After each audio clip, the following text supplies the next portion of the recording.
Hello everyone, welcome to Sanmarga classes.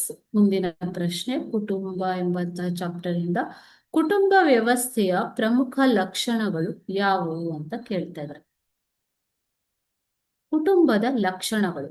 ಒಂದು, ಕುಟುಂಬವು ಸಾರ್ವತ್ರಿಕವಾಗಿದೆ. ಸಾರ್ವತ್ರಿಕ ಅಂತಂದ್ರೆ ಎಲ್ಲಾ ಕಾಲದಲ್ಲಿಯೂ ಎಲ್ಲಾ ದೇಶದಲ್ಲಿಯೂ ಇರುವಂತದ್ದು ಕುಟುಂಬ ವ್ಯವಸ್ಥೆ. ಬರೀ ಭಾರತದಲ್ಲಿ ಅಂತ ಅಲ್ಲ, ಎಲ್ಲ ದೇಶಗಳಲ್ಲಿಯೂ ಕುಟುಂಬ ವ್ಯವಸ್ಥೆ ಇದೆ. ಬೇರೆ ಬೇರೆ ಕಾಲದಲ್ಲಿ ಬೇರೆ ಬೇರೆ ರೀತಿಯಲ್ಲಿ ಕುಟುಂಬ ವ್ಯವಸ್ಥೆ ಇದೆ. ಓಕೆ, ಸೊ ಇದು ಸಾರ್ವತ್ರಿಕವಾಗಿದೆ.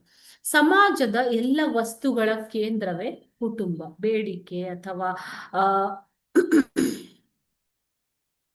ಸರ್ವವ್ಯಾಪಿಯಾಗಿದ್ದು, ಕುಟುಂಬವು ಸರ್ವವ್ಯಾಪಿಯಾಗಿದ್ದು ಸಮಾಜದ ಎಲ್ಲ ವಸ್ತುಗಳ ಕೇಂದ್ರವೇ ಕುಟುಂಬವಾಗಿದೆ. ಓಕೆ, ಕುಟುಂಬಗಳಿಂದಲೇ ನೆರೆಹೊರೆ ಸೃಷ್ಟಿಯಾಗುವಂಥದ್ದು, ಗ್ರಾಮಗಳು ಸೃಷ್ಟಿಯಾಗುವಂಥದ್ದು, ಗ್ರಾಮಗಳಿಂದಲೇ ನಗರಗಳ ಸೃಷ್ಟಿ, ನಗರಗಳಿಂದಲೇ ರಾಷ್ಟ್ರ ನಿರ್ಮಾಣವಾಗಿದೆ.